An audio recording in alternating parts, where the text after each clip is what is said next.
Philippe David, Cécile de Ménibus.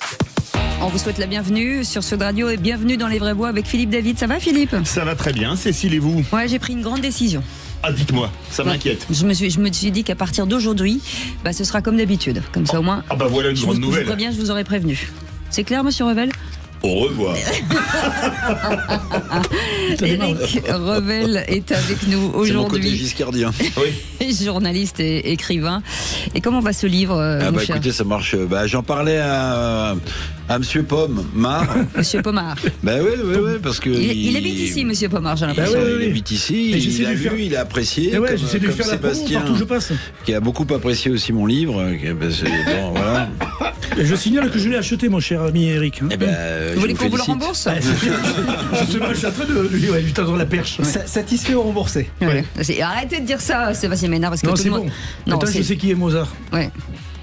C'est Macron, non? Oui. Sébastien Ménard est avec nous, éditorialiste et entrepreneur dans la food tech. Ça va, monsieur Ménard? Je vais beaucoup mieux en votre présence et compagnie. Ah, c'est gentil, ça nous fait plaisir. Il y a de bonne humeur aujourd'hui par rapport à la semaine dernière. Oui, c'est pas grave. Nous, ça nous va bien. Ça nous va bien. Ça nous va bien. Pouvoir y aller.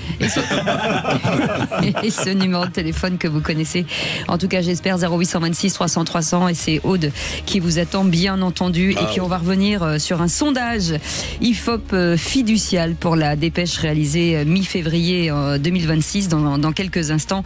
En attendant, le sommaire de cette émission, le ministère des Transports, Philippe Tabarot, a annoncé que les agents de sûreté SNCF et RATP vont être autorisés à porter des tasers à titre expérimental, en plus de l'arme létale qu'ils possèdent déjà. Près de 104 000 faits de violence ont été recensés dans les transports en 2025. Et on vous pose cette question: équiper les agents de sécurité ferroviaire de tasers, est-ce que cela vous rassure? Eh bien, vous dites oui à 60%. Vous voulez réagir, le 0826 300 300, et moi je dis évidemment. Éric Revel? Est-ce que ça me rassure? Ouais. Oui, mais. Oui, mais. Bruno Pomard? Totalement, moi. Ouais. Sébastien Ménard? Plutôt oui. Plutôt oui. Et puis la question du soir à 18h10. Les gardes à vue des 11 suspects interpellés après la mort de Quentin à Lyon touchent à leur fin. 7 sont soupçonnés d'avoir participé directement aux violences, 4 autres d'avoir aidé à les couvrir. Le procureur de Lyon est en train de parler dans quelques instants, en tout cas en direct. On fera un point dans quelques instants. Et on vous pose cette question: est-ce que tous ceux qui ont porté des coups à Quentin doivent écoper de la même peine? Vous dites oui à 78%. Vous voulez réagir, le 0826 300 300. Et moi je dis oui, comme avec la loi anti-casseurs de 70. Sébastien Ménard? Tout à fait d'accord. Bruno Pomard?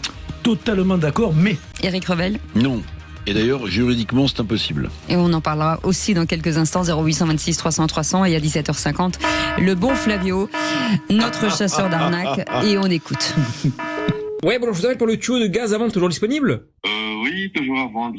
Ouais, donc si j'ai bien compris, le tuyau il est plus conforme, c'est ça? Du moins sa date est dépassée? Oui, exactement. Il fallait l'utiliser avant 2025. C'est juste qu'il est plus aux normes. D'accord, donc il nous vend donc un truc qui est plus aux normes, mais sinon Un tuyau de gaz, c'est ça. tout va c'est bien. ça, Tuyau oui, de j'avais gaz. pas capté. Tuyau de gaz. Je sens que ça va être explosif. Donc, mais ça va, Sébastien Ménard? Je vais pas jouer avec les casques, Non, hein. mais, Je posez mettais les mon casques. casque. Oui, enlevez-le, mettez-le, vous faites quelque chose, vous quittez ce studio. Il conclura en disant: je vous le prends pas parce que j'ai pas de gaz. Et J'ai pas de gaz chez moi. En attendant, les amis, avant de prendre David de Saint-Gaudens, c'est notre premier débat. On revient sur ce sondage IFOP fiducial pour la dépêche réalisé mi-février. Le maire sortant, Jean-Luc Moudenc, arrive en tête au premier tour des municipales avec 33%, Philippe. Oui, il arrive en tête avec 33% devant la liste de la gauche, on va dire modérée, de François Briançon, 30%. Et devant celle de François Piquemal, la gauche radicale, notamment avec LFI, qui est à 23%. La liste de Julien Léonard-Delly, du RN, n'est qu'à 7%. Ce qui est très intéressant, ce sont les 3 hypothèses. Alors, en cas de quadrangulaire entre LFI, PS, Moudenc et RN, ce serait Jean-Luc Moudenc qui passerait avec 37% devant François Briançon à 34%. En cas de triangulaire, où il n'y aurait donc pas le RN, Jean-Luc Moudenc arrivera à 41% des voix devant François Briançon 35% et François Piquemal 24%. Mais en cas de duel, en cas de retrait de la liste LFI, ce serait François Briançon qui passerait avec 53% contre Jean-Luc Moudenc à 47%. il y a un taux de certitude au premier tour de 70% chez les électeurs, 30% n'ont pas fait leur choix définitif. Et il y aura un débat avec Sud Radio et la Dépêche du Midi le vendredi 6 mars en direct de Toulouse. Et voilà, c'est chose faite. Et tout de suite, le grand débat du jour. Non ? C'est la pub ? Bah tout de suite après, quoi. C'est ça ? Ouais. Ouais, je pense que on s'est pas vraiment coordonné, on le sent ou pas ? Oui. On sent qu'il y a du boulot. On sait que vous n'avez pas l'habitude de travailler ensemble, surtout. Non mais nous avec Maxime, on débute en radio, donc excusez-nous, on est Non, ça va aller mieux. on n'est pas des professionnels. C'est la version diesel. Sinon, vous ça voyez. se saurait. Faites évacuer la salle, s'il vous plaît. Merci beaucoup. À tout de suite. Sud Radio. Sud Radio, parlons vrai. Parlons vrai. Sud Radio. Parlons vrai. Les vraies voix Sud Radio, 17h-20h, Philippe David, Cécile de Ménibus. Avec aujourd'hui Eric Revel, Sébastien Ménard, Bruno Pomar, Philippe David, bien entendu, vous au 0826 300 300, et revient sur cette information. Ce qu'a annoncé ce matin le ministre des Transports, Philippe Tabarot, a annoncé donc que les agents de sûreté SNCF et RATP seront aujourd'hui autorisés à porter des tasers à titre expérimental pendant 3 ans, suite à pas mal de violences, d'agressions. Près de 104 000 faits de violence ont été recensés dans les transports en 2025. Avec cette question du jour, équiper des agents de sécurité ferroviaire de taser vous rassure-t-il pour l'instant ? Vous dites oui à 66%, vous voulez réagir, le 0826 300 300. Et c'est déjà le cas avec David qui nous appelle de Saint-Gaudens. Bonsoir David, bienvenue sur Sud Radio, on est ravis de vous accueillir. Bonsoir Philippe et bonsoir aux invités. Bonsoir, salut Dave. Donc, Il est du côté de Saint-Gaudens, pas du côté de chez soi. Oh là là.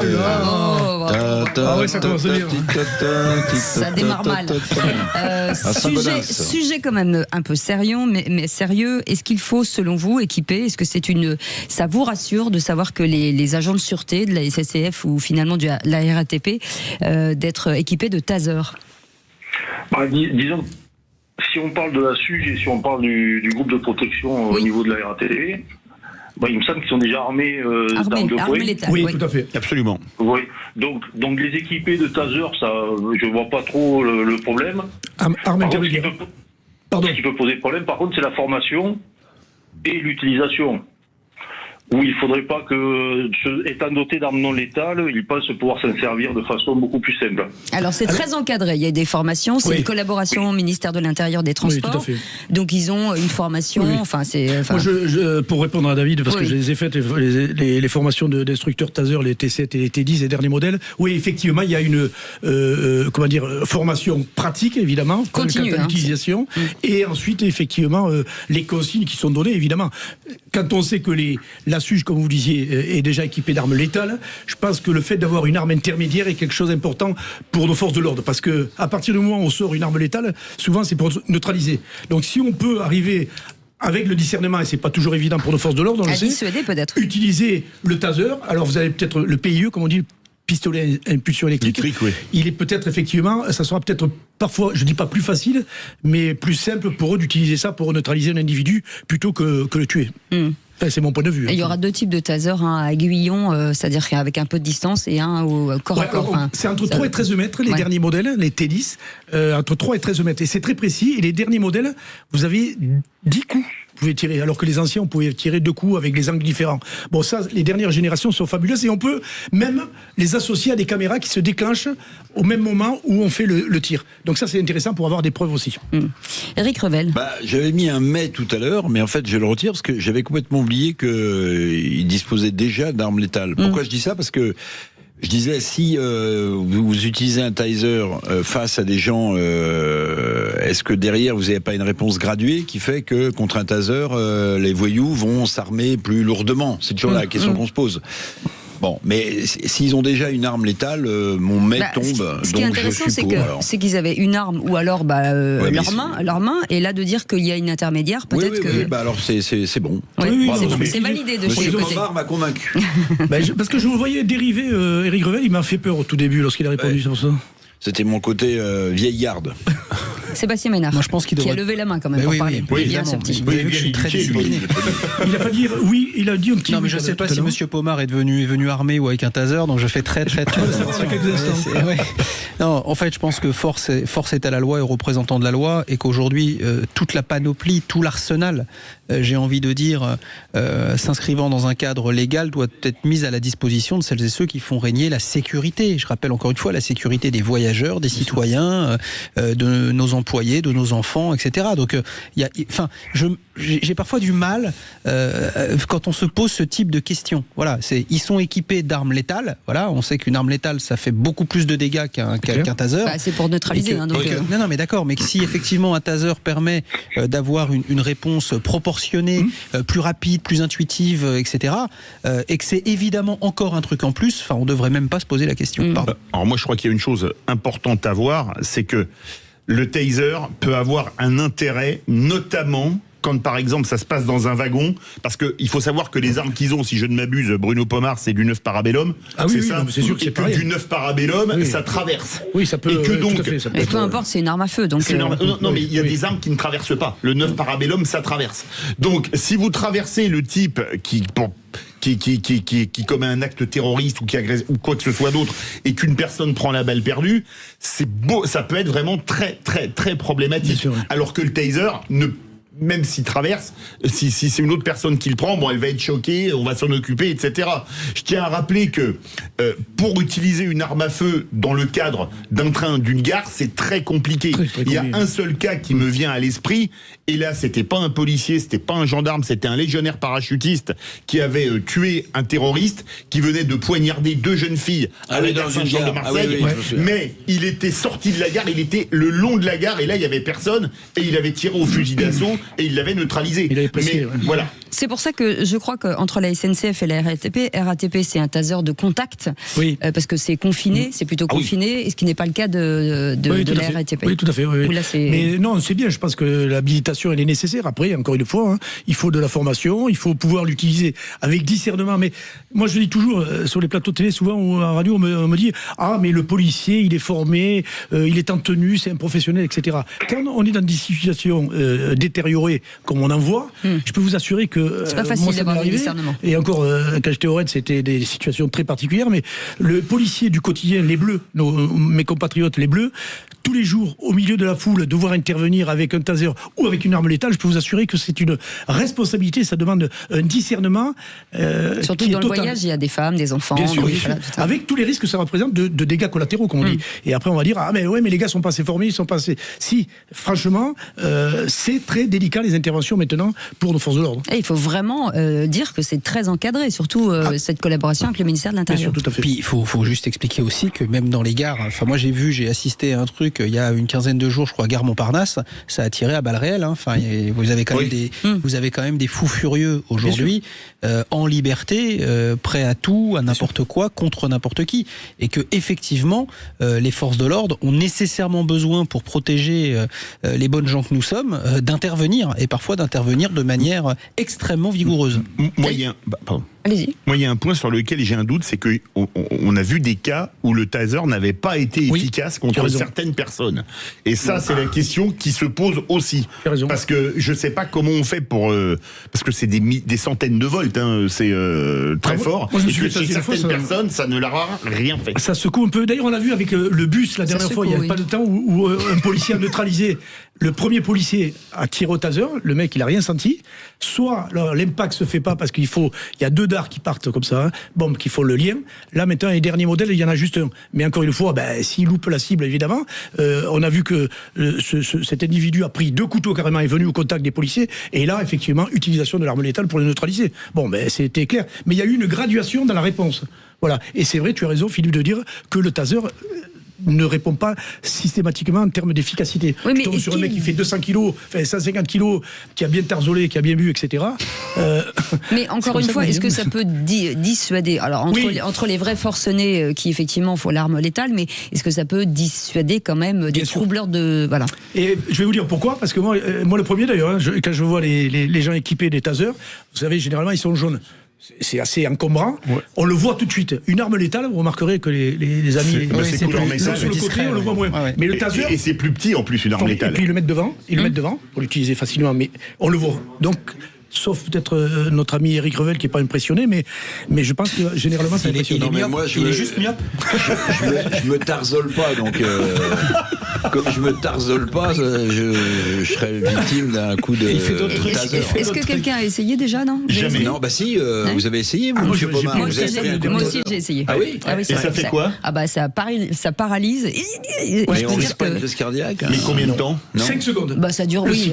5 secondes, c'est le cycle. Ça paraît très long. Paralysé 5 secondes. Ah oui. Alors vous tombez comme une masse. Tu sens les dards qui rentrent. Moi, à 3 mètres, on l'a fait. Donc, en plus, c'est un ancien du GIGN. Il s'est fait un plaisir de m'allumer, évidemment. Sur le moment, tu sens, tu sais, ça monte crescendo. Les 2 premières secondes, et puis là, les 3 dernières. Donc, c'est-à-dire, monsieur Pomar. Et quand t'es musclé comme moi, c'est encore pire. Non, c'est pas des blagues. Hein. C'est-à-dire que. Ah bon? Monsieur Philippe David, qui est à 3 mètres de moi, je peux le faire taire 5 secondes. Oui, c'est bien ça. Bah voilà. Je pourrais en redonner la prochaine fois, si vous voulez. Exactement. Il faut rendre le taser obligatoire chez les gens. Moi, je propose qu'on mette un portique. Moi, j'ai eu des courbatures comme un petit peu. Non, mais c'est vrai. Parce que vous êtes tombé, ma chère Cécile, non? Mais vous êtes carrément tombé? Ah bah oui, ça vous paralyse. Quand tu le fais, t'as 2 gars qui te tiennent, un de chaque côté. Bah oui, sinon tu prends une gamelle. Donc moi j'aurais bien essayé, mais bon. Mais je pense que Eric Revel devrait essayer. Moi je sais pas pourquoi. Pourquoi? Je sais pas. J'aurais envie que tu l'essayes. ITT 2 semaines, on aura 2 émissions tranquilles. Mais je rebondis sur un truc. Je fais une digression de me dire, est-ce que ça veut dire qu'à partir enfin je sais pas, 1 an, 2 ans, 10 ans, il faudra faire comme les aéroports, c'est-à-dire que faudra mettre à l'entrée des quais, mettre votre sac, votre truc, enfin tout ça. Mais là on peut pas, parce qu'il y a tellement de monde. Il faudrait mettre 3 heures de plus pour pas rentrer sur le quai du métro. Je suis pas d'accord avec vous, monsieur Philippe David. Aujourd'hui, la sûreté. Vous trompez souvent, c'est pour ça. Non, probablement, peut-être trop. Mais en fait, la sûreté, ça a juste un coût. Oui. Voilà. Oui, mais... la réalité, c'est que dans les aéroports, vous avez pas moins de monde, mais simplement, c'est un coût humain, c'est un coût calendaire. C'est une organisation. Voilà, c'est tout. Et moi, je trouve délirant. Je prends le TGV 2 fois par semaine et l'avion tout autant. Je trouve délirant qu'on perde 45. Carbone. Super, bravo. Je fais fonctionner notre pays, messieurs. Vous voyez, j'ai quelques amis qui le font dysfonctionner, comme dirait Monsieur Revel. Moi, j'essaie. Voilà, je prends ma part. Je prends ma part. A priori, vous inspire quand même un peu. Et ils vous enrichissent aussi. Ils m'enrichissent. Voilà. Non, ce que je dis, c'est qu'il y a, pour moi, je suis désolé, Philippe David, mais il n'y a pas de raison. Il n'y a pas de raison qu'à un moment donné, on n'arrive pas à ça. Alors, mais il y a une raison technique. Surtout si on incite tous les gens à prendre le train. Je vais vous prendre une grosse station de métro de Paris comme Châtelet-Les Halles. Je crois que ça se compte en centaines de milliers, mais on pourrait commencer par les TGV. Par jour. Mais on pourrait déjà commencer par les TGV. Oui. Vous voyez, pour un peu de pédagogie. Parce que j'ai fait un voyage cette semaine. Il y a une filiale low cost de notre grande compagnie nationale qui vend des billets pas chers. Vous avez une certaine faune dans ces TGV, vous voyez. Et moi, il y avait quelqu'un qui était à 2 sièges de moi, qui vociférait, qui était ivre. Voilà. Quand vous le coltinez pendant 4h30 et que effectivement cette personne, si elle avait été contrôlée au départ, notamment dans une grande ville de France, elle serait pas montée, elle aurait pas importuné tous les gens pendant plus de 4h30 de voyage. Oui, mettre un coup de casque. Non, mais ce que je veux dire, c'est que c'est pas normal. C'est pas normal qu'on puisse voyager aujourd'hui dans un TGV, dans un train à grande vitesse, alors que le même personnage dans un avion, il monte pas. Voilà, je suis désolé.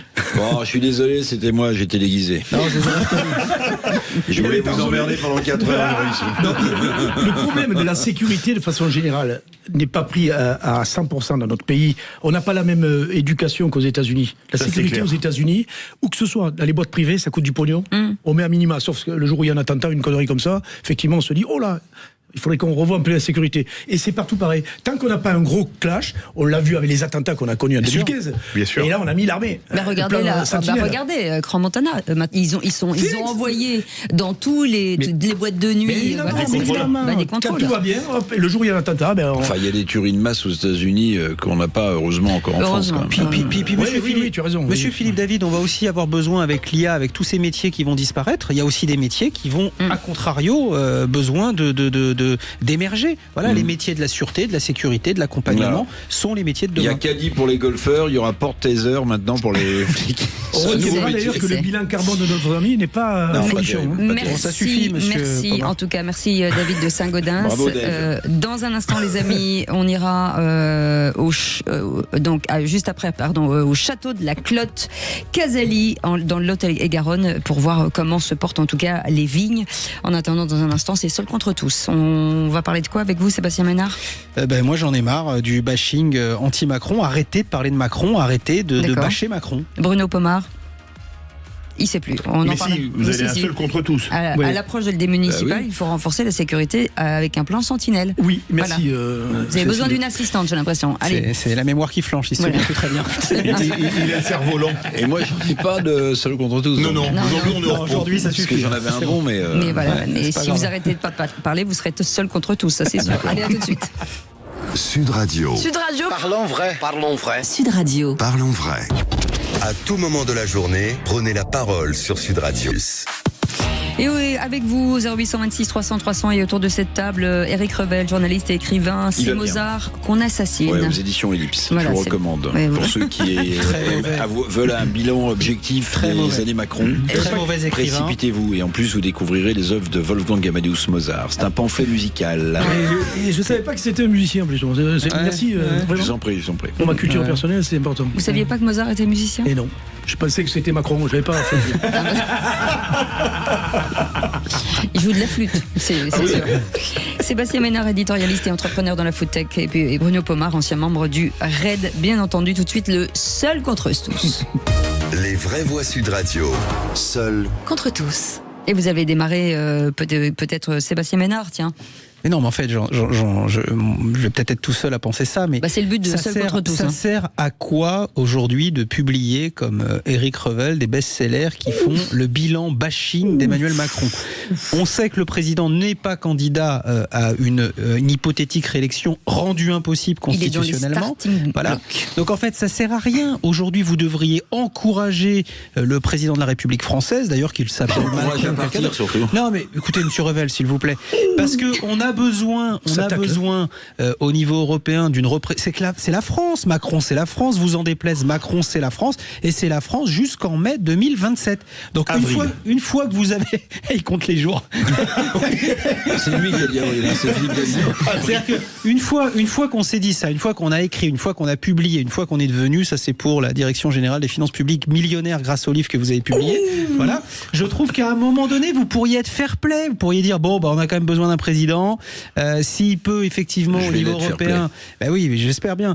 S'il peut au niveau européen, quelque part porter une cause, je dirais, de cette espèce d'Europe qu'on a en commun, qu'on a en partage, c'est-à-dire l'Europe des nations versus l'Europe fédérale qu'on nous a vendue et imposée depuis 30 ans. Enfin voilà, je m'étais dit peut-être que finalement, après le succès de librairie que vous avez connu, peut-être qu'enfin on pourrait arrêter le Macron bashing devenu totalement inutile. Et Monsieur Pomar, ne rigolez pas parce que vous n'êtes pas très loin de penser la même chose. Sébastien Ménard, mon idole. Allez-y. Je vais laisser mon temps de parole parce que là vraiment, je veux même pas nommer. Monsieur Ménard, Cécile, je vous non, moi aussi je veux lui rentrer dedans. Cher Monsieur Ménard, d'abord je vous remercie beaucoup de placer au cœur de votre analyse le livre que j'ai publié et que vous trouvez excellent, qui s'appelle donc C'est Mozart qu'on assassine, aux éditions Ellipse, on y va, qui est un pamphlet qui fait le bilan factuel, objectif de tous les ratés d'Emmanuel Macron, et figurez-vous que je prépare un deuxième tome, voilà, parce qu'il y a encore des choses à dire. Alors, j'aime beaucoup votre façon de... Bien sûr que c'est le président de la République, et je respecte la fonction, je respecte totalement la fonction.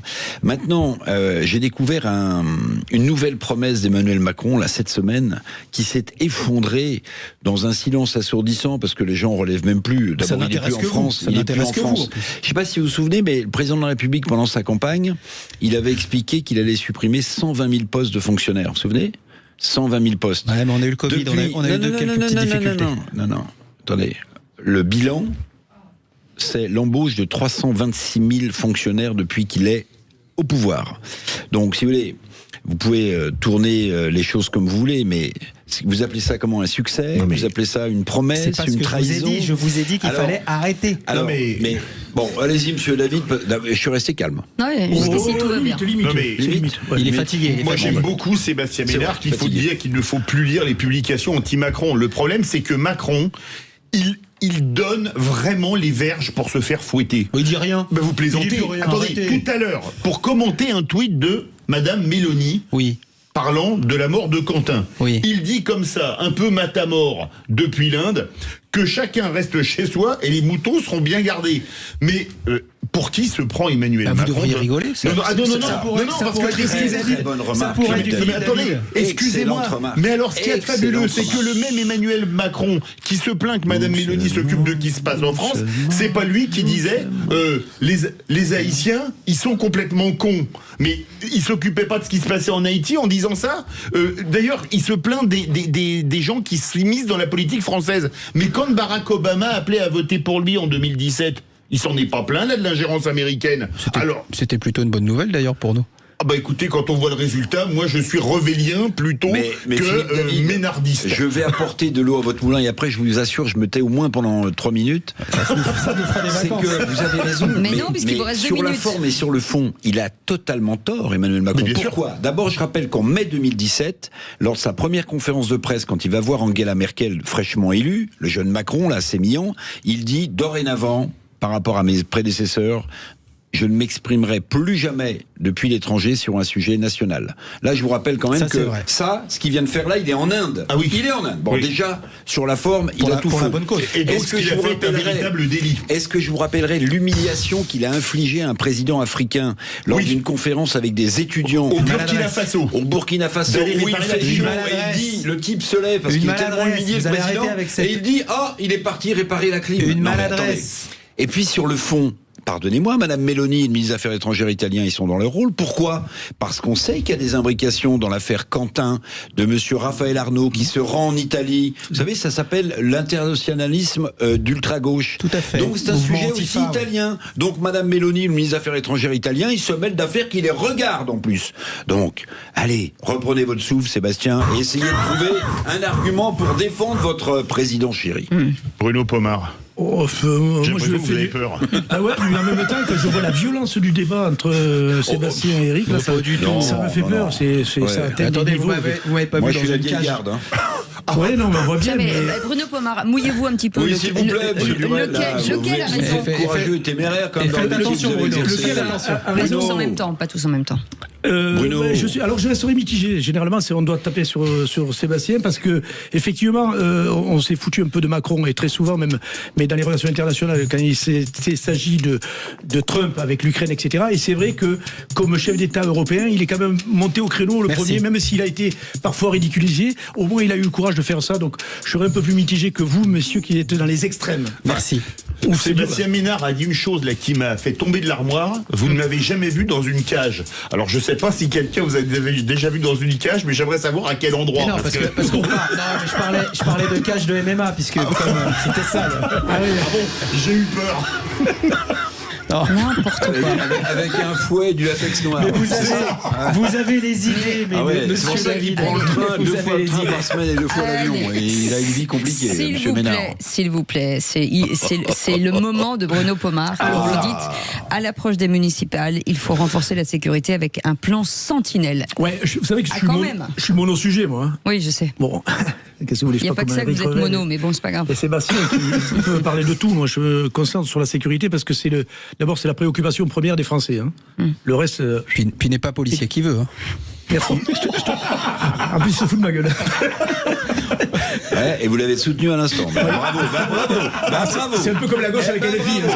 Je vous félicite. Non, ce que je pense réellement, c'est qu'il faut effectivement qu'on durcisse la sécurité dans ce pays. Alors c'est vrai que les ministres de l'Intérieur précédents, je ne sais plus si c'était Darmanin ou Rocheteau, j'allais dire Retailleau, L'ange vert, avait donné des consignes et même mis en place un dispositif potentiel pour que les élus qui se présentent pour les prochaines élections d'ailleurs soient sécurisés, c'est-à-dire qu'il y ait des gens pour les protéger. On croit rêver quand même, on est d'un pays qui dérive totalement en matière sécuritaire, et je pense qu'il serait nécessaire effectivement qu'on renforce considérablement le plan Sentinelle qui, à mon sens, a du sens, c'est le cas de dire, parce que certains disent ça sert à rien les militaires par-ci par-là. Si, ça rassure les gens, ça fait de la dissuasion, et je crois que c'est essentiel dans la conjoncture que nous vivons. On l'a vu avec, on le voit avec cette affaire Raphaël Arnaud entre autres, mais c'est l'approche des élections qui va devenir de plus en plus compliquée pour nos compatriotes qui font les municipales. Là, Clémenceau disait la guerre est une chose bien trop sérieuse pour la confier à des militaires.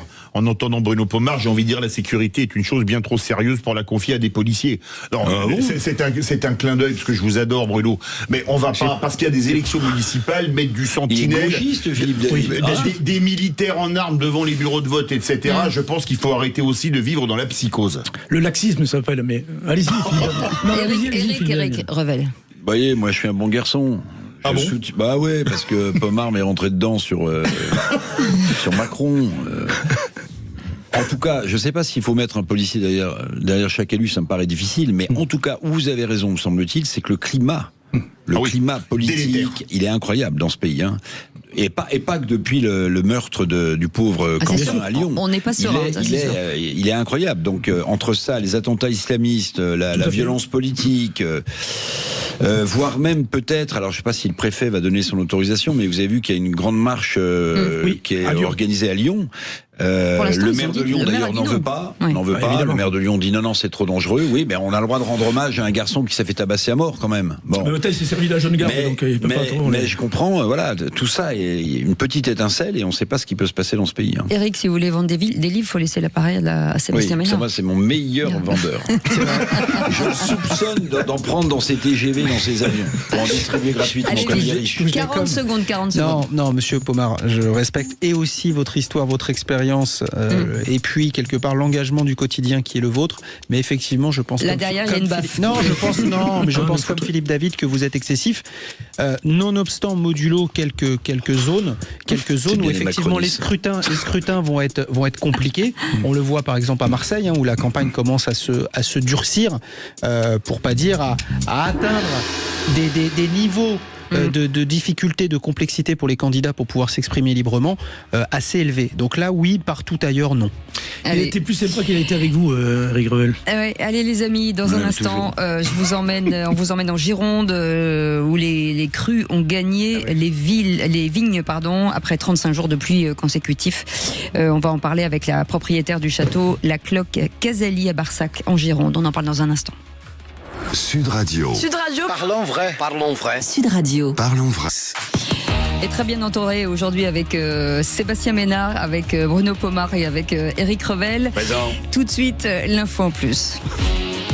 Les vraies voix Sud Radio. Et après... Pardon, excusez-nous. Et après 35 jours de pluie consécutifs en Gironde, les crues donc ont gagné les vignes. Marie-Pierre Lacoste est avec nous. Bonsoir, merci d'être avec nous sur Sud Radio. Oui, bonsoir. Bonsoir. Vous êtes propriétaire du château La Cloque Casalis à Barsac en Gironde. À Barsac, pardon. Excusez-moi. Pour l'instant, où on en est? Est-ce que les vignes aujourd'hui sont sous les eaux chez vous? Oui, on est encore sous l'eau en fait. On est sous l'eau depuis ce week-end. Et l'eau est remontée encore aujourd'hui. Les digues sont très abîmées, donc l'eau continue à passer. Et je pense qu'on va être immergé pendant pas mal de jours encore. Est-ce que ça veut dire que dans cette période-là, on dit toujours qu'on est dans une vigne en dormance, c'est ça? Donc l'impact est moins important? Oui, je suis pas très inquiète pour la partie vigne. En fait, actuellement, le fait que ce soit immergé, c'est pas gênant. C'était des pratiques, l'immersion qui ont été utilisées à l'époque du style, etc. Et que le végétal peut le supporter. L'inquiétude, elle est plus sur les sols, en fait, sur la vie des sols, sur l'état dans lequel on va retrouver les parcelles, avec des courants qui sont quand même assez importants, des choses qui sont charriées. Moi j'ai des vignes qui sont enherbées, donc je suis moins inquiète sur le fait d'avoir pas mal de pertes d'éléments qui pourraient avoir lieu au niveau des sols, mais voilà, c'est plus la faune qui va être noyée et le départ qui va être un peu plus compliqué après, en tout cas le redépart. Il y a une chose, vous êtes viticultrice, vous avez probablement des chais, des caves, un point de vente. Est-ce que là, vous avez été inondé en termes de bâtiments, on va dire, de bâtiments, quoi? Non, moi pour l'instant les bâtiments sont restés au sec, voilà, donc l'eau est à proximité, mais bon, je pense que, vu les tendances là de ces dernières heures, on devrait rester hors d'eau sur la partie bâtiment. C'est vraiment à peu près 90% des surfaces de la propriété là sur les terres qui est immergée. Mais ça veut dire que les vignes peuvent être touchées par des bactéries, par exemple? Non, là c'est pas gênant. Franchement, sincèrement, au niveau de la vigne, moi j'ai aucune inquiétude sur le fait qu'une fois que l'eau sera partie, la vigne va tout à fait se remettre et avoir un départ en saison qui pourrait être tout à fait correct, quoi. Éric Revel. Oui, je voulais vous poser une question. Vous dites l'eau n'est pas un problème pour les vignes en ce moment puisque la vigne est en sommeil, mais si par exemple il y avait un fort gel, cette eau deviendrait de la glace, et là, est-ce que ça poserait pas un problème aux cèpes de vigne?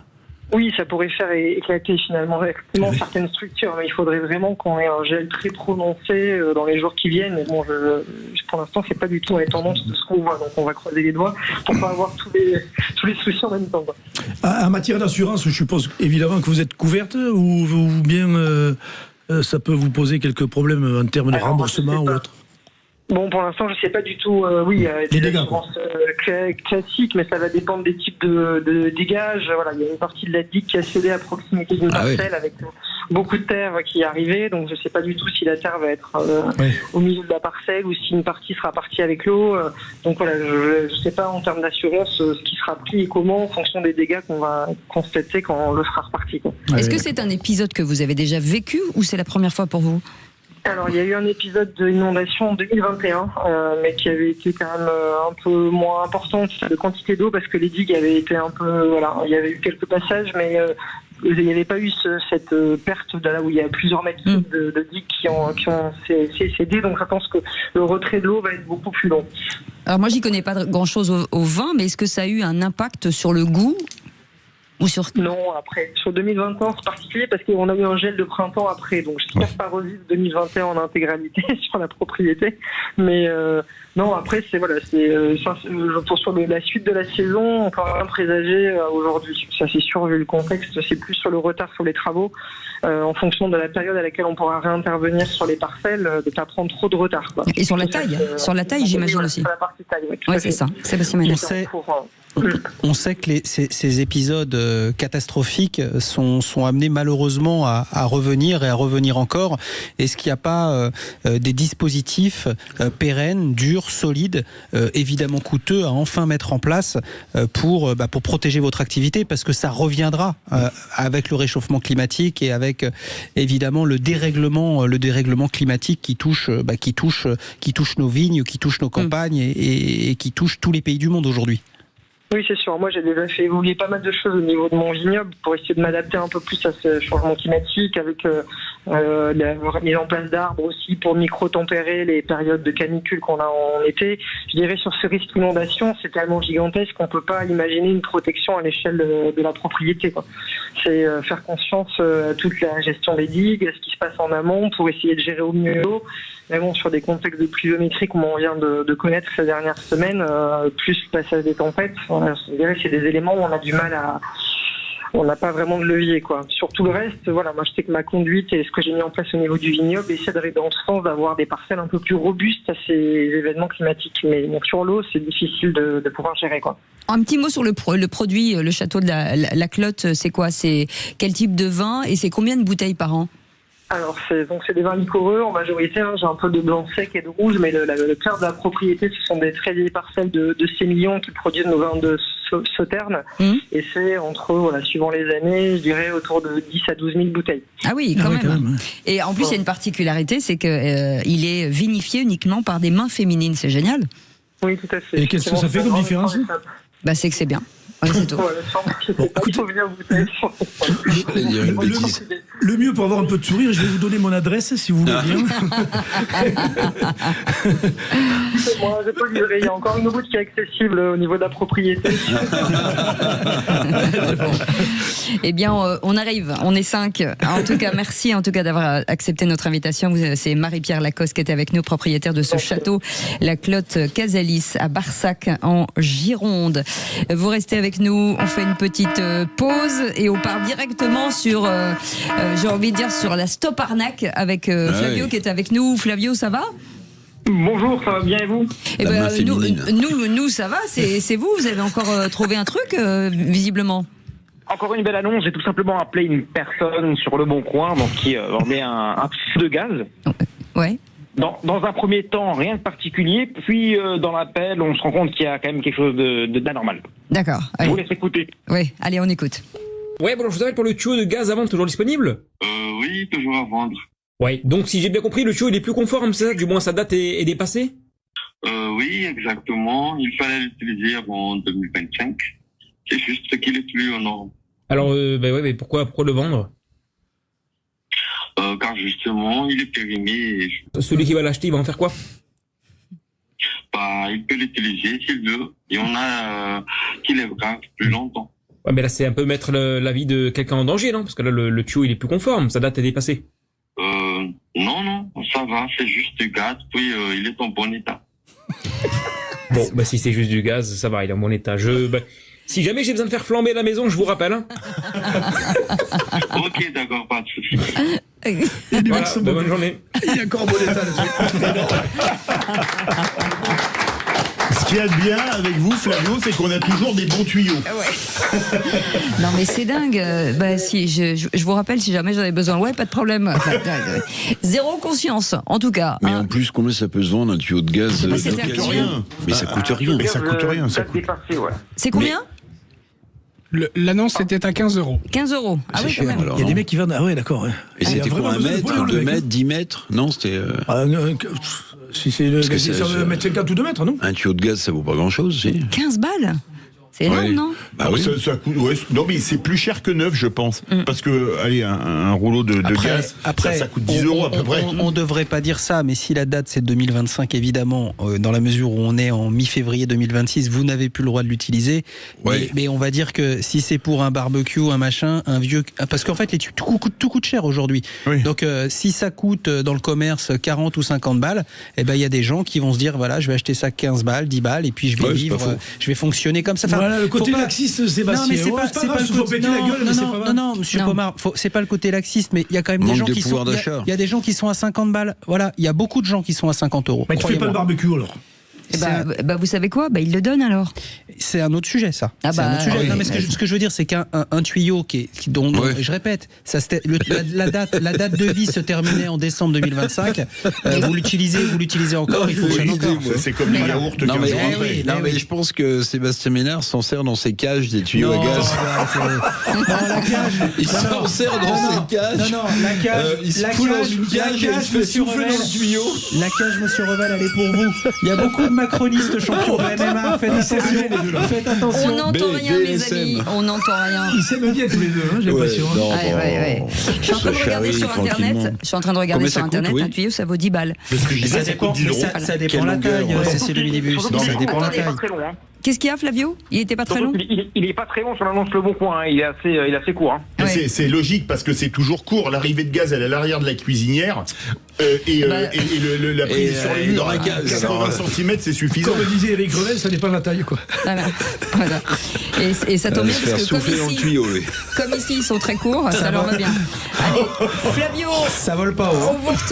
On vous retrouve bien entendu lundi si vous voulez réécouter. Trop drôle, bravo sur Instagram, vous allez sur Le Bon Coin Flavio et bien entendu en podcast sur Sud Radio. Et vivement lundi, j'ai envie de dire, Flavio. Vivement lundi. Allez, on vous embrasse. Restez avec nous. Dans un instant, le journal et puis le coup de gueule de Philippe David. La France est un pays fabuleux. On demande aux gens à qui on a saccagé les lieux ou qui se sont fait taper dessus de subventionner des films à leur gloire. C'est hallucinant. À tout de suite. Tous les jours, réveillez-vous avec Patrick Roger dans le Grand Matin Sud Radio. Ce qui est bien, c'est dans cette émission avec Philippe David, on invite des gens, on se dit, tiens, ce sont des experts, Eric Revel, Bruno Pomard, Sébastien Ménard. Et au fond, ce sont que des gamins. des gamins de 4 ans d'âge mental. Oui, non, mais j'ai appris quelque chose, ma chère Cécile, tout à l'heure, et c'est intéressant parce qu'il a une culture en matière d'œnologie extraordinaire sur le malaxage des raisins. Oui, vous avez posé la question, pourquoi est-ce que... D'accord, ok. Non, mais Non, mais tout à l'heure, vous avez posé une très bonne question. Je sais plus si c'était Philippe, il disait, mais c'est quoi la différence entre. C'est Cécile qui a posé la question. Des femmes qui font du vin et des hommes qui font du vin. Est-ce que ça. Moi j'ai rigolé, mais vous aviez la réponse, Eric Revel. Oui, parce que les femmes attrapent mieux les grappes de raisin. Mais qu'est-ce qui est drôle là? J'ai pas compris. Ça fera un dessin. Vous restez dans votre cage, restez dans votre poche. Non, mais sans déconner. Vous savez quoi coupez-leur leur micro. Voilà. Vous coupez-leur leur micro. On va s'en occuper. En attendant. Non, mais il faut pas celui de Philippe. Non, mais tous les micros sont coupés. On est vous et moi. Là. Ah, on est nous et nous. Vous et moi. On va se parler, Maxime. C'est pas grave. Allez, tout de suite, le coup de gueule de Philippe David. Les vraies voix Sud Radio. Le coup de gueule de Philippe David. Comme d'habitude, je vais remettre le clocher au milieu du village, et même de très nombreux villages, puisqu'il s'agit des villages abritant des salles de cinéma situées un peu partout en France. Pourquoi les villages au sein desquels il y a des salles de cinéma? Parce que l'affiche d'un film sorti la semaine dernière m'a causé une réaction digne de celle de Thierry Lhermitte quand il dit en regardant Jacques Villeray dans Le Dîner de cons: ça dépasse tout ce que j'ai pu imaginer. En effet, un film intitulé Soulèvement est sorti dans les salles mercredi 11 février. Soulèvement au pluriel, ce n'est donc pas un film historique qui raconterait le soulèvement de Varsovie en août 44 ou les soulèvements de Budapest en 56, mais qui se veut être un film documentaire sur les soulèvements de la Terre. Et en regardant la bande-annonce, je pense qu'on ne peut pas parler de documentaire, mais de panégyrique pour un mouvement d'extrême gauche ultra-violent qui avait été dissous par le ministre de l'Intérieur, la dissolution étant annulée par le Conseil d'État suite, notamment, aux violences contre les forces de l'ordre à Sainte-Soline. Mais le pire dans tout ça est la liste des partenaires du film. Il y a bien sûr Libération, Amnesty International, Anticor, on se demande pourquoi d'ailleurs, le syndicat Solidaire, Attaque. Veulent-ils remplacer nos agriculteurs par des kolkhozes, cette association luttant contre le capitalisme, ou la Ligue des droits de l'homme? Jusque-là, rien de très surprenant. Mais il y a aussi des partenaires publics, comme France TV, Arte, le Centre national de la cinématographie et même la région Nouvelle-Aquitaine. On imagine la réaction des agriculteurs dont les terrains ont été saccagés lors des manifestations des soulèvements de la Terre et qui ont été empêchés de mettre en place des réserves d'eau qui leur seraient fort utiles en période de sécheresse ou même en ce moment pour récolter surplus. On imagine la réaction des membres des forces de l'ordre blessés à Sainte-Soline de voir un panégyrique de ceux qui leur envoyaient des cocktails Molotov à Sainte-Soline, subventionnés avec leur argent. La première semaine a vu 15 264 entrées en France, mais pas de souci, nous sommes là pour payer. Comme disait Coluche, rigolez pas, c'est avec votre pognon. Sébastien Ménard. Le temps que Eric Revel revienne à nous. Non, mais vous avez Philippe David. Malheureusement, il reste encore beaucoup d'églises à remettre au milieu du village, comme chaque jour. Là, vous avez complètement raison. À la fois, on marche encore trop sur la tête. Voilà. Je me demande d'ailleurs pourquoi vous avez, dans la mesure où ce que vous adressez est frappé au coin du bon sens, je me demande même pourquoi c'est dans la rubrique remettre le clocher au milieu du village. Parce que oui, vous êtes dans le vrai. Malheureusement, vous êtes dans le vrai. Non, mais je riais au début, ça n'avait rien à voir, mon cher Philippe. J'avais compris. Non, c'est un fou rire d'hors antenne, ça n'a rien à voir. Non, il se moquait de vous. Non, pas du tout. Bien sûr que si, vous moquez de tout le monde. Bruno, vous pouvez intervenir et faire taire mon... Oui, mais c'est comme ça. Coup de taser, là, mettez juste un dard. Bravo Philippe. Non, mais c'est incroyable. Allez, c'est incroyable. C'est absolument incroyable. Mais en fait, vous dénoncez un scandale. C'est pas nouveau. Mais c'est un scandale. C'est un scandale. C'est fou. Voilà, c'est pas nouveau. C'est pas nouveau. Quand même. Regardez la France Télévisions, vous connaissez bien les... ils sont partenaires, la preuve. C'est pas ça, c'est complètement décomplexé en fait. Mais oui, mais ils cassent, on fait leur panégyrique et l'État paye. Non mais attendez. Oui, mais c'est dans la droite ligne de ce qu'on vit depuis avec France Télévisions et les 4 milliards. C'est pas tout à fait pareil. Mais si, c'est pas tout à fait pareil. C'est exact. Ils s'auto-alimentent l'espèce de bobosphère écolo. C'est le palvaguisme, c'est la boboïtisation des consciences. C'est avec notre pognon, mon cher ami. Mais j'en conviens et j'y prends ma part aussi. Rassurez-vous. Mais oui, et puis il y a cette espèce de biais, voilà, bienséant, bienveillant, avec une forme de caste politico-intellectuelle. Et faudrait sortir de ça. Évidemment, faudrait sortir de ça. Mais quand on voit qu'ils ont tiré sur les gendarmes mobiles des cocktails Molotov, qu'il y a eu des nombreux blessés parmi les gendarmes, que des véhicules ont été brûlés et que la télévision publique va subventionner ça, je deviens fou. On est dans une vision 68 de la société 50 ans après, ou un peu plus de 50 ans après. C'est la seule solution, c'est la révolution.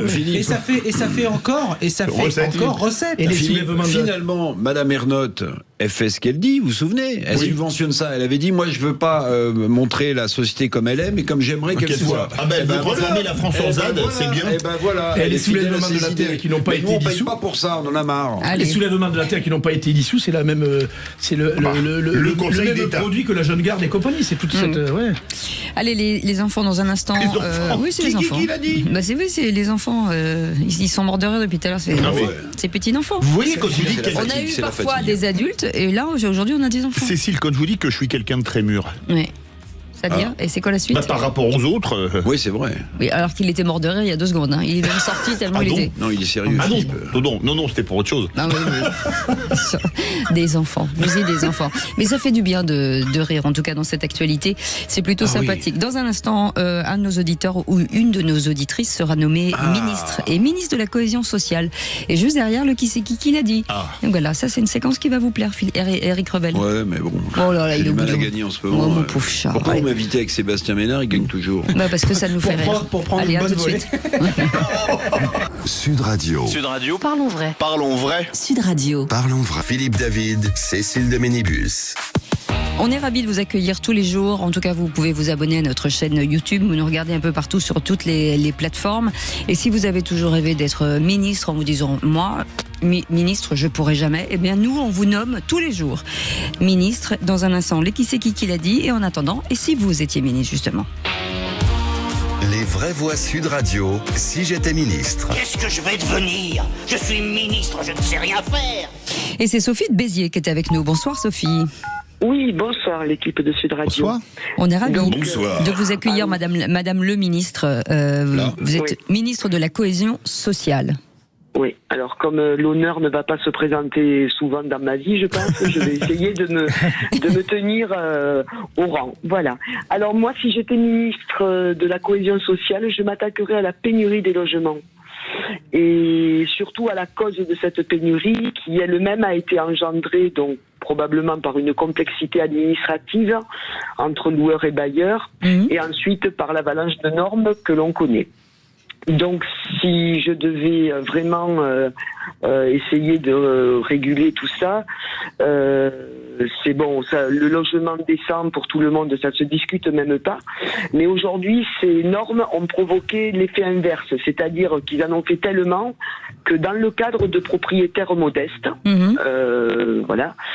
Si vous connaissez un peu le système, le propriétaire, lui, la norme aujourd'hui, c'est que par arrêté préfectoral, après le contrôle de quelqu'un d'assermenté, on vous met en demeure, dans le cas d'insalubrité, on vous met en demeure de faire des travaux dans les 6 mois. Oui. Bon, sachant que les maçons, c'est comme les toubibs, il vous faut au minimum 6 mois d'attente pour en avoir un. Oui. Si vous n'êtes pas exécuté dans les 6 mois, on vous ferme votre logement. Et non seulement, vous devez reloger votre locataire à votre charge. Donc ça veut dire aujourd'hui que les propriétaires étant contraints à ça, écoutez, préfèrent fermer ou alors le transformer en gîte pour que voilà, pour des choses beaucoup plus faciles à mettre en place. Alors, donc voilà. On va faire commenter. Moi, je suis d'accord avec Madame la Ministre. Pour relancer le bâtiment en France, c'est très simple. Premièrement, vous détaxez, parce que c'est très taxé fiscalement de louer des biens, vous détaxez massivement la location. Deuxièmement, vous permettez d'expulser les mauvais payeurs illico presto. Et là, vous allez relancer le bâtiment massivement. Et vous baissez les impôts, outre les impôts sur le revenu que vous avez sur l'argent foncier. Évidemment, l'IFI, qui est une aberration, qui taxe massivement les propriétaires. Vous virez tout ça, vous faites ce qu'on dit, j'en parlais avec un spécialiste de l'immobilier, vous relancez le marché de l'immobilier et du bâtiment très rapidement. Le problème, c'est que Macron a fait tout le contraire. Eric Revel. Et j'ajoute, si j'étais votre conseiller, Madame la ministre, le ministre, je me permettrais... Il cherche un poste. Hein. Voilà, dans un petit document de 2 pages. Sébastien Ménard cherche un poste. Rapide à lire, parce que je sais que vous avez beaucoup de documents sur votre bureau, Madame la ministre, donc je vous conseillerais aussi de vous attaquer à l'empilement des normes. Ah oui. L'empilement des normes.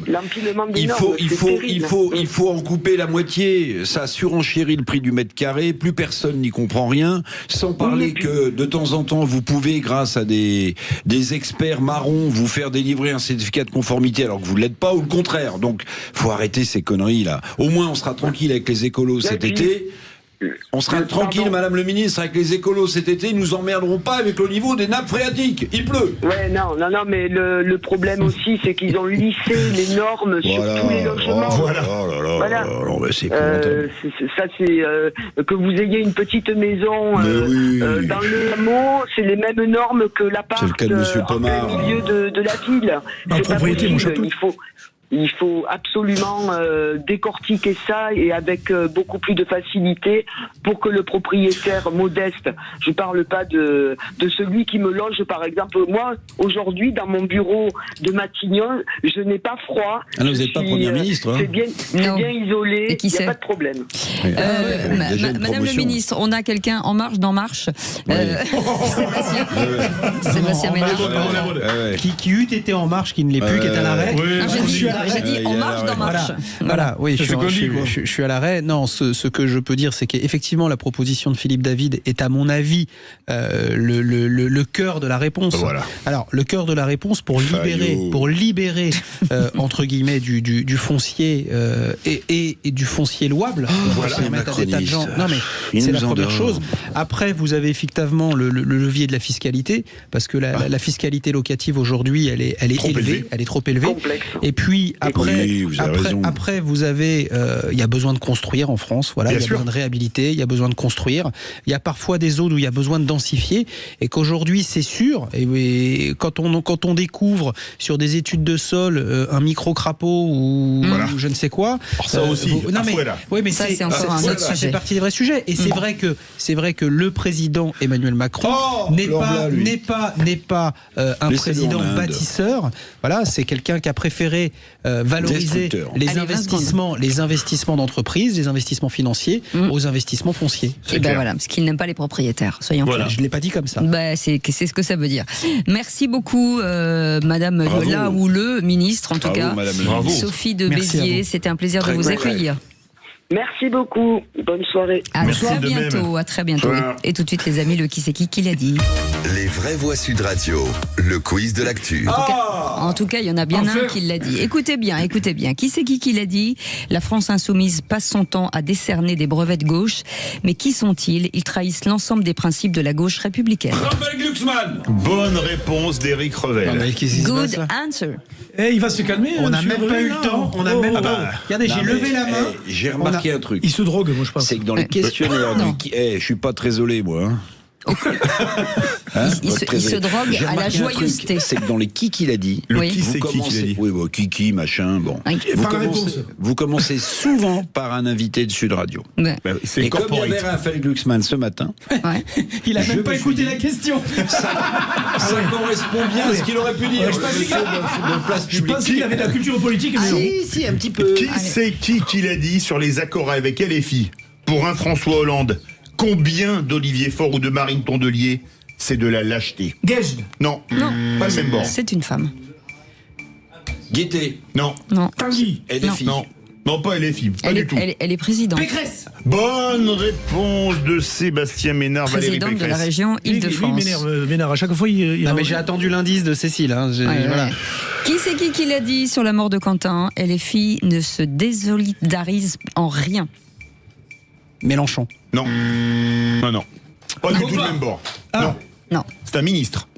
Ah, c'est Darmanin. Bonne réponse de Sébastien Ménard. Il dit au pif, ce mec. Tout est au pif. C'est comme votre bouquin. C'est comme votre bouquin. C'est comme Macron. Il n'y a pas de truc qui vous sent bizarre. Qui c'est qui l'a dit? 0 point vous. Attention. À chaque fois que j'ai eu trop confiance en moi, j'ai fait des erreurs, de grosses erreurs. Macron. En Inde. Oui. Mais non, il y a un truc qui va pas là. Non, mais là je le savais ça. Non. Vous savez quoi? J'arrive pas à réagir. Non, mais attendez. Attendez. Non, absolument pas. Moi, je propose qu'on donne nos téléphones à Cécile. Regardez. Non. Parce que là, il y a un truc. Non, mais ça va pas. Je vais vous montrer. Vous allez nous montrer quoi? J'ai reçu la une. En fait, c'est sur une chaîne info. Oui. Et c'est titré. Voilà. À chaque fois, j'ai fait trop confiance en moi, j'ai fait des erreurs. C'est une chaîne info, voilà, je ne la citerai pas. Non. Et je l'ai reçue. Donc ça veut dire qu'il a fait que des erreurs. J'ai bien fait d'écrire le livre parce qu'il a toujours eu tellement confiance en lui. Pour l'instant, battez-vous pour gagner qui l'a dit. Question culture générale. Bon, non, pas un film. Allez-y, Cécile. Le cœur d'une femme est un océan de secrets. Quel film? Film mythique. Un homme et une femme. Surtout quand on parle d'océan. Le louche. Non, le Titanic. Bonne réponse d'Éric Revel. Vous savez pourquoi? C'est Cécile qui m'a aidé, elle a fait glou glou glou glou. Et bah voilà, glou glou glou, exactement. Qui c'est qui l'a dit?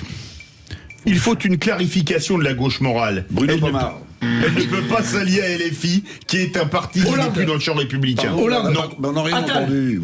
Vous pouvez répéter, s'il vous plaît? Il faut une clarification de la gauche morale. Elle ne peut pas s'allier à LFI, qui est un parti qui n'est plus dans le champ républicain. François Hollande. Non, c'est pas le même bord. Non. Ah. Il a été ministre. Retailleau. Bonne réponse, il ouvre son compteur. Premier point, mon petit poussin. Oui, mais c'est là où... On est à combien là? On est à combien? Parce que là, faut... 3, 2, 1. Ah, c'est critique. Qui c'est qui l'a dit? Combien de phrases? 40. On va voir. Qui c'est qui l'a dit? Depuis ce drame de Lyon, il y a une espèce de chasse à la France insoumise. Bompard. Non. Mélenchon. Non, c'est pas quelqu'un de LFI. C'est pas vrai. C'est Clémentine Autain qui a dit ça. Bonne réponse. C'est plus quelqu'un de LFI. Non, c'est Clémentine Autain qui a dit ça. Ne parlez pas tous en même temps. Qui c'est qui l'a dit?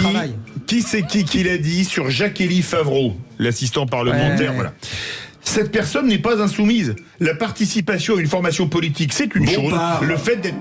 Bonne réponse d'Éric Revel. C'était celle à qui ils ont coupé les mains. Ah oui, non, oui, elle, ça repousse pas. Ah bon, parce depuis, que vous pouvez travailler pour un parti qui n'est pas le vôtre? Oui, non, mais ils essaient d'allumer des contre-feux tous les jours, vous avez remarqué, mais tous les jours, le contre-feu est mouillé. Ça veut dire qu'il y aura peut-être des LFistes chez le RN et des RN chez des LFistes. Vous avez vu que, je sais plus quel député LFI a dit que le pauvre Quentin, il défendait la race blanche. Enfin, c'est n'importe quoi. La dernière, les amis. Question qui c'est qui l'a dit? Chaque contribuable est quelqu'un qui travaille ou profite du gouvernement sans être astreint à passer les concours de fonctionnaire. C'est pas français, il est mort il y a pas mal d'années maintenant et il a été président d'une très grande puissance. Biden. Non. Il a un petit côté cow-boy. Ronald Reagan. Bonne réponse. Mais non. Alors, si vous filez les réponses à chaque fois, Madame Médus, ça... Grande puissance cow-boy, Reagan. Attendez, excusez-moi, j'ai fait bleu, il a fait trouver Titanic. Sinon, vous étiez en train de couler, monsieur. Soit vous avez des préférences pour les chroniqueurs, et vous le dites carrément. Non, elle a du goût. Non, mais, elle a du goût. Attends, excusez-moi, Bruno Pomar, vous ne répondez pas aux questions, vous ne comprenez pas les indices. Qu'est-ce que je peux faire pour vous? C'est un problème de taille. Est-ce qu'on peut avoir, s'il vous plaît, le score, s'il vous plaît? Aux mecs qui font plus d'1m80. Je l'ai perdu. Non, je rigole. J'ai gagné. Le score, Sébastien Ménaz. C'est tout impair. Ménard, 5 points. Éric Revel, 3 points. Bon, il est policier, hein. Non, il est pas famille, bravo. Je vous rappelle, Philippe David, que j'ai déjà gagné cette épreuve. Ils se foutent de ma gueule, les deux, là-bas. Non, on n'était pas là. Calmez-vous. Je vais pas prendre un coup de taser en sortant. Allez, les amis, dans un instant, c'est un sujet important, puisqu'on va revenir sur ces 11 personnes qui ont été interpellées dans le cadre de l'enquête qui fait suite à l'agression mortelle de Quentin. Avec cette question du jour, est-ce que tous ceux qui ont porté des coups à Quentin doivent écoper de la même peine? Eh bien, pour le moment, vous dites oui à 83%. Vous voulez réagir, le 0826 300 300. On en parle dans un instant. On est ensemble jusqu'à 19h. Sud Radio. Parlons vrai. Sud Radio. Parlons vrai. PA engagé, PayPal certifié, présente. Les vraies voix Sud Radio, 17h-20h. Philippe David, Cécile de Ménibus. Et pour nous accompagner aujourd'hui, Éric Revel, Bruno Pomar et Sébastien Ménard et vous 0826 300 300. On va revenir sur cette information. 11 personnes ont donc été interpellées. Pour l'instant, sur la mort de Quentin, 4 suspects de recel de malfaiteurs remis en liberté selon le procureur de Lyon. Et aussi le parquet qui requiert la mise en examen pour homicide volontaire pour 7 suspects, selon toujours le procureur de Lyon, avec cette question du soir, Philippe. Avec cette question du soir, à laquelle vous pouvez bien évidemment répondre sur Twitter. Faut-il, les agresseurs de Quentin doivent-ils tous écoper de la même peine? Eh bien, vous dites tout à 82%. Vous voulez réagir, le 0826 300 300. Et tout de suite, au ce même téléphone, le 0826 300 300, c'est Dom de Paris qui est avec nous. Et tout de suite. Bonsoir à tous. Bonsoir. Dom. Ah, vous avez... Les deux groupes, d'extrême droite et d'extrême gauche, s'étaient-ils donné rendez-vous dans cette rue? S'agit-il d'un guet-apens ou se sont-ils rencontrés par hasard? L'enquête se poursuit pour déterminer les circonstances de la mort de Quentin, militant identitaire de 23 ans. Ça a commencé vraiment avec deux groupes qui s'affrontaient, vraiment deux groupes qui se faisaient face-face, d'une vingtaine de personnes à peu près par groupe. 3 jeunes sont roués de coups. L'un d'eux va rester au sol. Ce sont des mouvances ultra qui recourent de part et d'autre, très souvent à la violence. Quand bien même ça aurait commencé par une rixe, ça se termine par un lynchage qui entraîne la mort d'un jeune homme de 23 ans, donc c'est très grave. Ces gardes à vue peuvent durer 48 heures. Une enquête est ouverte pour homicide volontaire. Les vraies voix Sud Radio. Et comme je le disais, Dom est avec nous de Paris. Bonsoir Dom, bienvenue. Bonsoir à toute l'équipe. Cette question, est-ce que, alors c'est pas ce qu'a annoncé forcément le procureur de Lyon, mais est-ce que pour vous, il aurait fallu que chacun écope de la même peine pour ceux qui étaient autour de Quentin? Absolument, aussi bien ceux qui ont tapé que ceux qui ont fait du recel, qui ont caché les agresseurs, tout le monde. Ouais, ils auraient dû tous prendre la même peine. Et pour la bonne et simple raison, surtout au niveau de ceux qui ont frappé, c'est qu'on ne peut pas définir qui a réellement porté le coup mortel. Ah oui. Donc à partir de ce moment-là, eh bien, c'est la même peine pour tout le monde. Et j'espère franchement que ce sera la peine maximale pour tout le monde. Surtout, on ne peut pas déterminer si c'est un coup ou si l'accumulation des coups, Sébastien Ménard. Pour moi, c'est un crime fasciste. Donc dans la mesure où on est dans un crime, il s'agit d'un crime fasciste, que celui qui ait porté les coups, celui qui a caché les coups qui ont été portés, celui qui a mis au sol, etc., mérite pour moi la même sanction. Et encore une fois, on doit renvoyer à la société qui devient de plus en plus violente, et on a toujours le sentiment que finalement l'État est de plus en plus permissif. À un moment donné, il faut se dire que ça soit un militant d'extrême gauche ou un militant d'extrême droite, on ne peut pas mourir sur la voie publique française sous les coups de hordes fascistes. Et là, en l'occurrence, les nouveaux fascistes sont d'extrême gauche. Eric. Moi, évidemment, je comprends la colère, l'émotion. On a beaucoup réagi autour du lynchage mortel dont a été victime ce pauvre Quentin, âgé de 23 ans. Que d'ailleurs une partie des médias publics désigne comme un fasciste de la pure espèce. Enfin, bon, c'est absolument horrible le traitement médiatique qui a été fait derrière. Mais je voudrais juste dire une chose, parce qu'il faut savoir raison garder, parce que l'émotion ou la colère sont parfois mauvaises conseillères. Pourquoi je dis ça? Parce que dans l'arsenal juridique qui est le nôtre, dans un état de droit, si vous avez hébergé des criminels, vous ne risquez pas, et c'est normal, la même peine que le criminel lui-même. Ce sont des peines différentes. Or, parmi les interpellés, il y en a qui ont été interpellés parce qu'ils ont permis de loger certaines personnes qui avaient participé à ce lynchage chez elles. Donc il s'agit d'un appui logistique. On ne peut pas imaginer que ceux qui ont fourni un appui logistique aient la même peine que ceux qui ont frappé à mort ou presque à mort, parce que ça sera difficile. Oui, mais ça sera difficile à déterminer. Il y a une gradation de la peine. Voilà.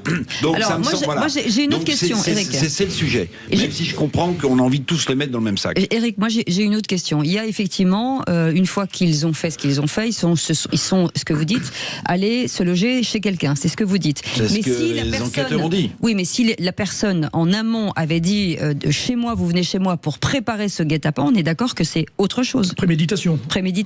Oui, mais quoi qu'il en soit, Éric Revel a raison, effectivement. Moi, je foutrais tout le monde dans le même sac, mais bon, en même temps, il faut que la loi soit graduelle en matière de sanctions. Et effectivement, celui qui a porté les coups, qui a tué, ils sont 4-5 à avoir donné les l'enquête va être il y aura même parmi eux une graduation dans la mise en examen qui l'enquête va être être élargie. On sait par exemple qu'ils communiquaient sur des messageries cryptées, peut-être même Telegram, pour ne pas la citer. Bon, si vous avez des gens qui ont donné l'ordre de tendre le guet-apens, même s'ils n'étaient pas sur place, alors c'est pas non plus la même peine que quelqu'un qui a logé. C'est une gravité absolue, même s'ils n'ont pas porté de coup. Sébastien. Si vous voulez faire reculer en France, dans des grandes démocraties, la France reste une grande démocratie, les crimes racistes et les crimes fascistes, il n'y a pas 50 solutions. Moi, je ne crois pas à cette espèce de séparation, celui qui a mis le coup, celui qui a conditionné le machin, etc. Moi, je pense qu'à un moment donné, si on veut faire reculer les crimes racistes, quel qu'il soit, si on veut faire reculer le fascisme en France, ce fascisme rampant, c'est ce qu'il faut faire. C'est ce qu'il faudrait faire. Voilà, c'est-à-dire que tu as mis le coup, tu as conditionné, tu as machin, etc. C'est la même sanction. Oui, mais voilà. Comme tu dis, la France est un grand pays, une belle démocratie, et effectivement, on trouve toujours des excuses. Moi, sur le fond, ce que tu dis, je partage effectivement, mais la loi est ainsi faite. Est-ce qu'il ne faut pas revenir à la loi anti-casseurs la loi de 70, pas celle de 2019. Je parle de crimes racistes ou fascistes. Attends, on donne la parole à Dom dans un instant. Philippe David. Oui, alors, moi, je crois qu'il y a deux choses.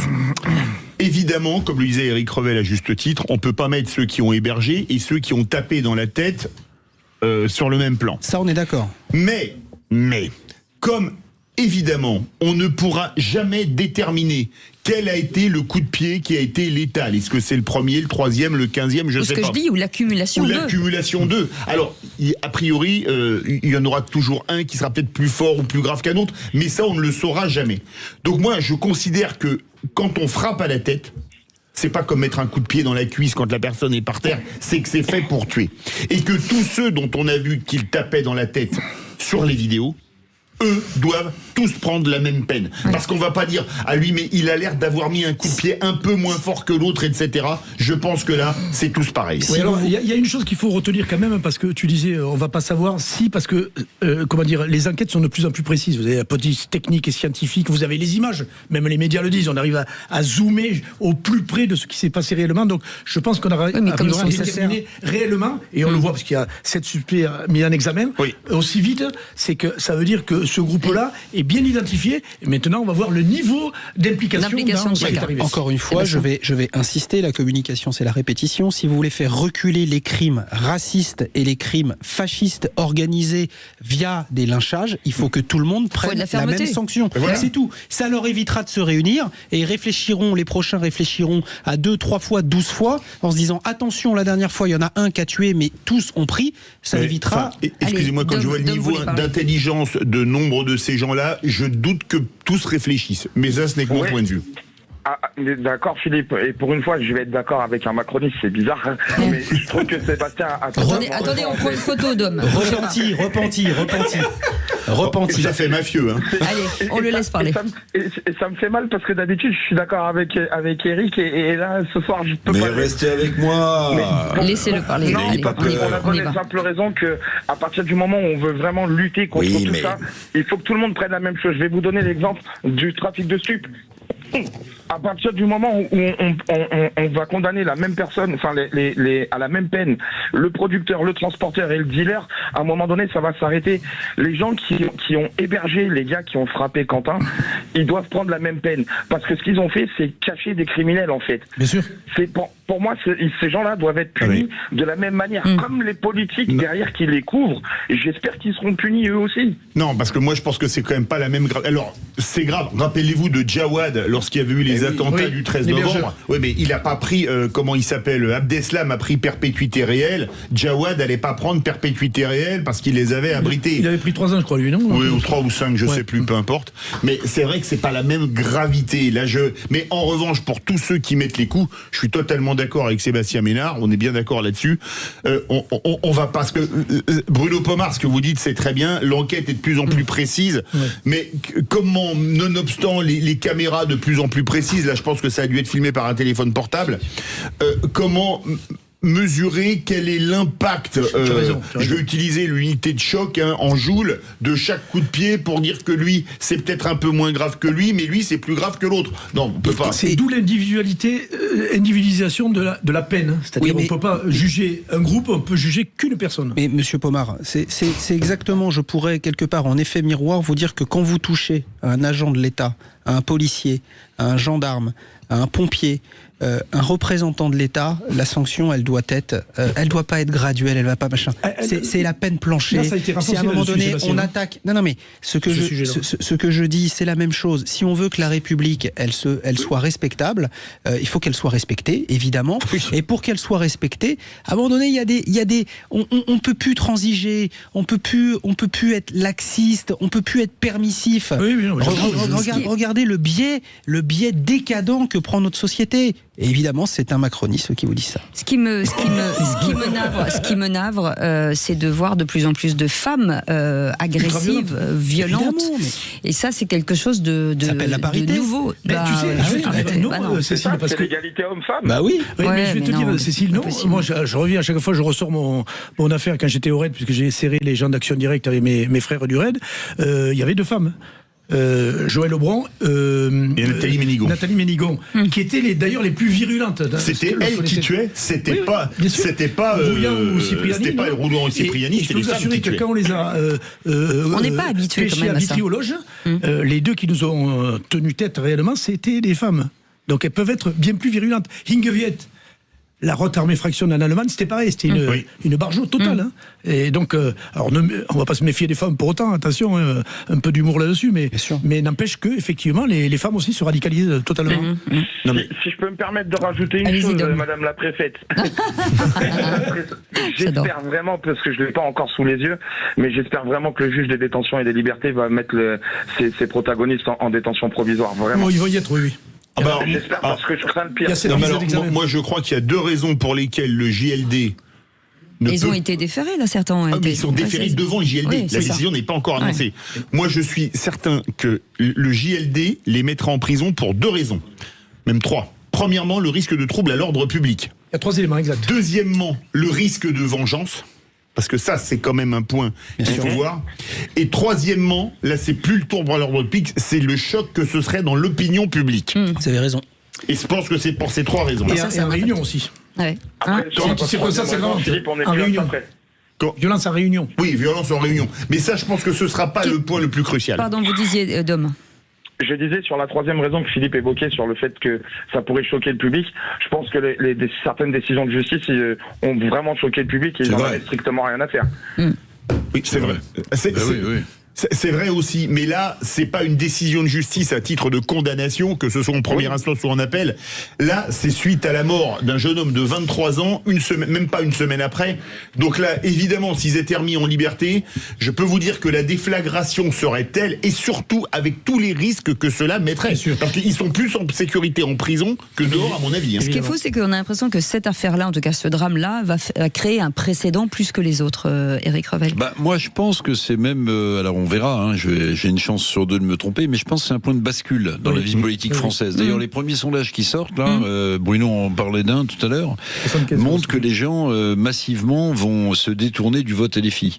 Donc il y a sans doute un point de Toulouse, c'est pas si flagrant que ça. Il y a sans doute un point. Alors je sais pas à quel moment il a été fait le sondage à Toulouse. Là, au milieu du mois, donc en début de semaine. Bon, mais visiblement il y a un point de bascule, c'est-à-dire qu'une partie de la gauche dite républicaine n'a plus du tout envie de voter pour LFI. D'où d'ailleurs, il faut le saluer, depuis longtemps, l'affirmation de Raphaël Glucksmann de Place Publique, qui est un socialiste bon teint, qui depuis longtemps dit nous on s'acoquinera pas avec LFI. Alors ça l'a pas empêché, même s'il s'est fait sortir de manif par des gens de LFI, ça l'a pas empêché de prendre l'étiquette quand ça lui était utile LFI, mais je trouve que là il y a un point de bascule. C'est le plus déterminé, lui, tu as raison. Oui. Mais moi je crois que le point de bascule, j'en ai un qui me revient, c'est comme la mort d'Aldo Moro en Italie par les Brigades Rouges en 78. Ça a été un basculement, et là je pense que ça va être aussi un basculement. Et bien justement, on va revenir sur cette phrase de Raphaël Glucksmann qui était ce matin l'invité politique de Sud Radio. On en parle dans un instant. Soyez les bienvenus.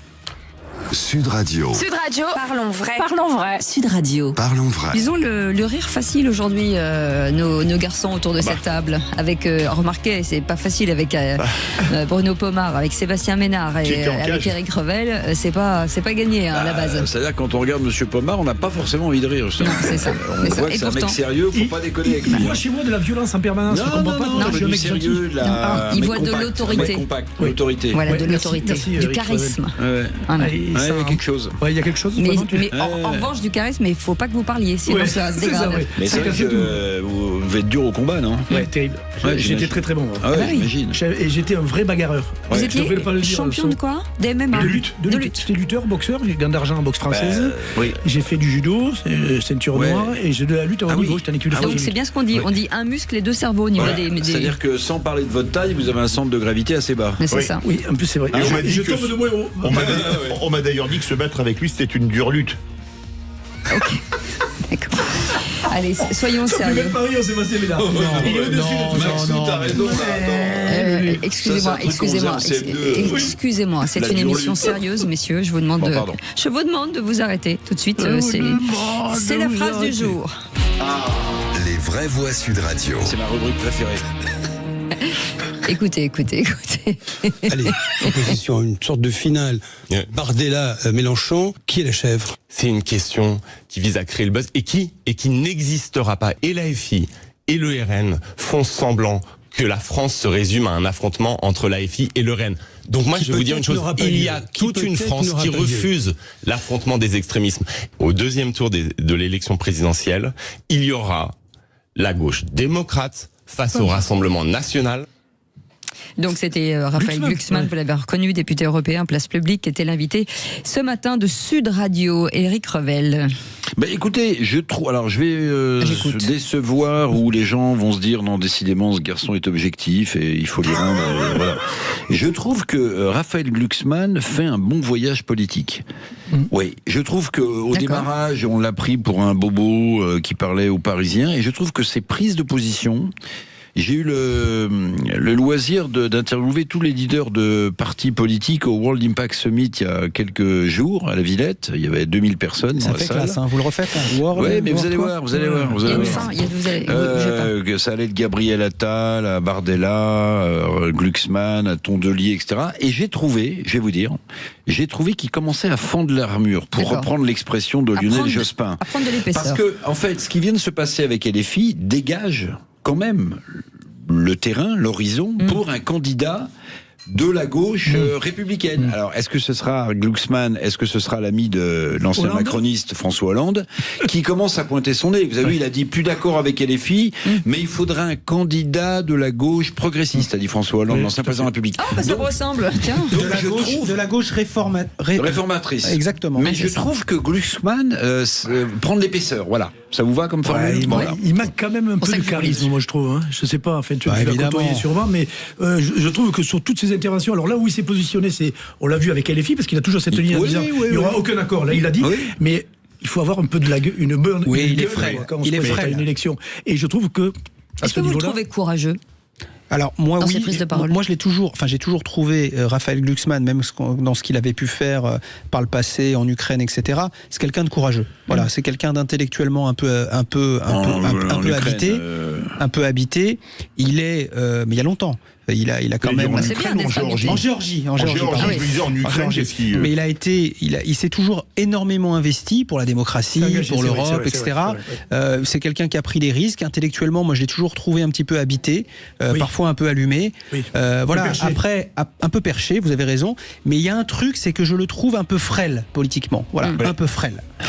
Merci beaucoup, en tout cas, Bruno Pomar. Merci beaucoup, Sébastien Ménard. Merci beaucoup, Éric Revel. J'ai eu le dernier mot. Dans un instant. À 19h, François-Louis Bourneau et Philippe David, bien entendu. Alors, émission spéciale ce soir. On aura une demi-heure avec Mobiliance pour parler du salon du 2 roues à Lyon qui va commencer.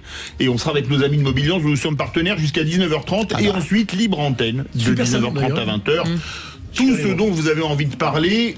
vous avez un numéro pour en parler, c'est le 0826 300 300 et c'est le sourire d'Aude qui vous accueillera. Je crois que vous avez été nombreux à nous appeler pour parler des intempéries, notamment en écoutant la viticultrice qui était avec nous tout à l'heure, parce que vous êtes très très nombreux malheureusement à être touchés. Alors encore une belle émission dans un instant. En attendant, Philippe David et Thomas Binet, les incontournables de la gestion du patrimoine. Et moi je vous retrouve demain à partir de 17h avec Philippe David. Passez une très belle soirée, salut. Alta Profit, assurance vie, retraite, immobilier, le meilleur de l'épargne en ligne depuis plus de 25 ans.